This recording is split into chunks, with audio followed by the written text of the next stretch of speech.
Anda mengenal pasar investasi Indonesia, tentu bukan saja Anda akan lebih jatuh cinta ya, tetapi kemudian yang jauh lebih menarik adalah Anda bisa tahu persis instrumen investasi apa sebenarnya yang dimiliki oleh Indonesia, negara lain tidak punya, begitu ya. Artinya kita punya ini, dan bahkan di tengah penurunan 3 minggu berturut-turut, di tengah penurunan Bitcoin ya secara berturut-turut, ini malah justru naik. Saya mau mengatakan ini turun karena mungkin sebulan yang lalu ada yang euforia ya, begitu luar biasa Bitcoin itu kayak jadi primadona, tetapi di sore hari ini saya mau mengajak Anda berkenalan lebih dekat lagi dengan yang namanya obligasi. Dan pasar obligasi Indonesia masih diminati. Kenapa? Karena ada catatan smart listener, hasil lelang hari ini yang digelar oleh pemerintah itu bisa menghasilkan dana sebesar 78,56 miliar ya, bukan bukan miliar, triliun malahan. Wow. Ya. Dan naik signifikan, naik tipis sih dari sebelumnya 78,16. Mas Ryan, ini topik yang lagi hangat-hangatnya ya, kita mau kita mau tunjukkan kita punya instrumen yang juga sedang happening banget ya, dan happeningnya ini nih boleh dibilang ya naik mungkin kelihatannya tipis tapi terus signifikan. Nah, kita pengen kenal lebih dekat dengan yang namanya sebenarnya obligasi ini apa. Apa bedanya dengan surat utang? Di penjelasan ada surat utang tapi kemudian obligasi, supaya nggak bingung masyarakat pendengar ya, Willy ya. Supaya nggak bingung, kita minta Mas Ryan menjelaskan hal ini. Silakan Mas Ryan. Ya baik, jadi sebenarnya ketika kita berbicara dengan yang namanya instrumen pasar modal gitu ya, pasar modal itu diisi menjadi dua, yaitu adalah penyertaan kepada sebagai pemilik, yaitu sebagai saham, yang makanya disebut dengan equity, serta satu lagi ada namanya debt atau surat hutang obligasi. Nah, surat hutang obligasi itu kalau misalnya kita ke pasar modal, maka kita juga akan mengenal ada surat hutang obligasi terhadap swasta, dan juga ada surat hutang obligasi terhadap pemerintah. Gitu ya. Mas Ryan, kita sambung juga ya, Willy ya. Kalau tadi disebutkan ya surat utang itu ternyata banyak ya, ada ORI, ada Sukuk, ada saving bond retail, ada suku tabungan dan sebagainya. Nah, pengertian kenapa disebut surat utang tuh kenapa? Apa karena kita naruh uang terus pemerintah berhutang sama kita? Kemudian kalau ini ya dibeli oleh masyarakat, dari sisi jaminan tuh gimana sih ya, depannya tuh kayak gimana gitu. Mas Ryan mungkin bisa dijelaskan mengenai hal ini dulu. Iya, jadi memang yang namanya surat hutang itu ya pemerintah sebenarnya sedang berhutang kepada kita, di mana kalau ditanyakan digunakan untuk apa, tentunya setiap daripada penerbitan surat hutang obligasi ini, itu pasti akan ada peruntukan-peruntukannya. Oke, Mas Ryan, kalau kita berbicara mengenai risiko ya, kalau tadi saya tangkap dari pembicaraan sebelumnya bahwa obligasi ini risikonya rendah, mirip-mirip dengan tabungan. Bener nggak, Mas?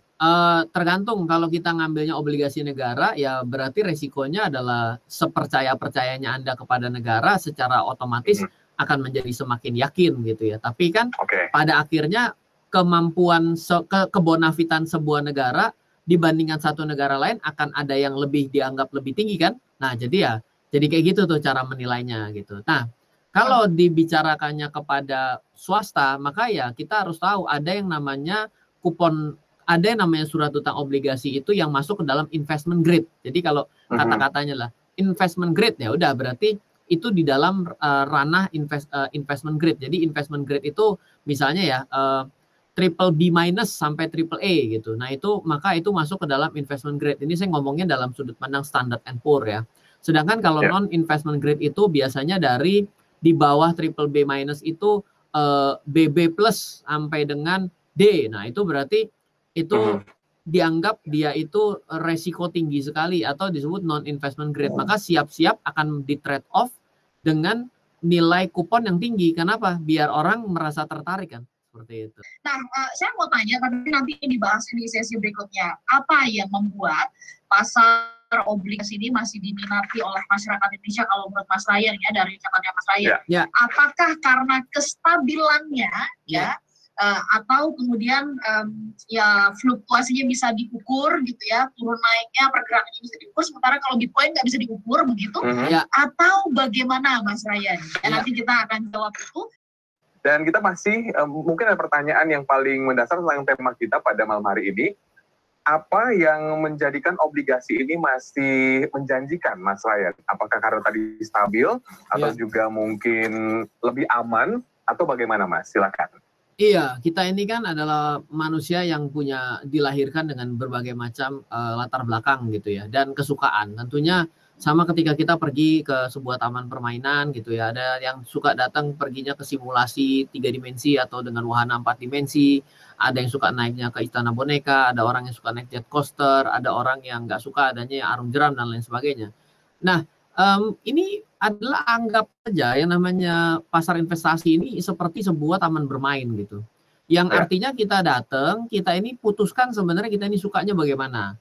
Kalau misalnya Anda berpikir bahwa ingin mendapatkan suatu fixed return yang pasti dengan tingkat resikonya adalah cukup minim dan ditanggung negara, ya maka jawabannya adalah surat utang negara. Karena itulah yang sesuai dengan keinginan Anda. Mau mendapatkan fixed return dan juga ingin ditanggung negara. Kan kadang-kadang ada orang investasi, ini yang nanggung siapa?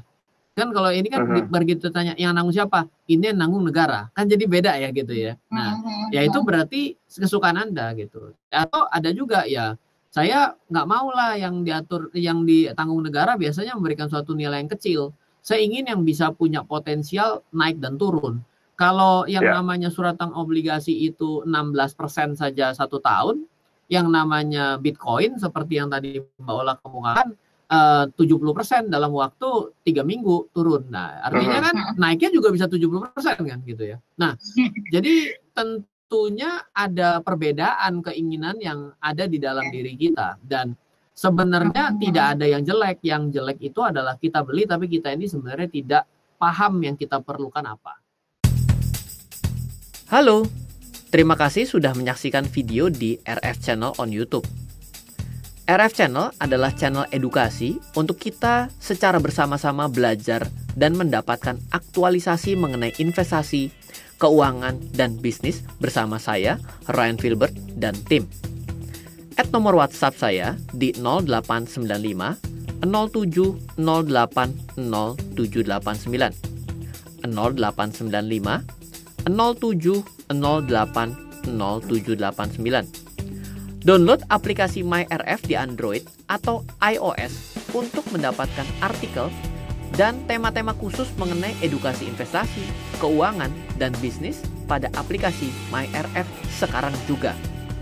Setiap bulan, saya bersama dengan tim memiliki kelas, mulai dari belajar trading dengan analisa teknikal, yang strateginya bisa Anda terapkan pada seluruh market, mulai dari saham, forex, hingga cryptocurrency, atau kelas investasi saham bernama Fundamental Camp. Untuk mengetahui kelas lainnya dan bertanya mengenai kelas, hubungi tim sekarang juga di 0852 882 6187. Sekali lagi, 0852 882 6187. Semoga terus bermanfaat. Dari saya Ryan Filbert, salam investasi untuk Indonesia.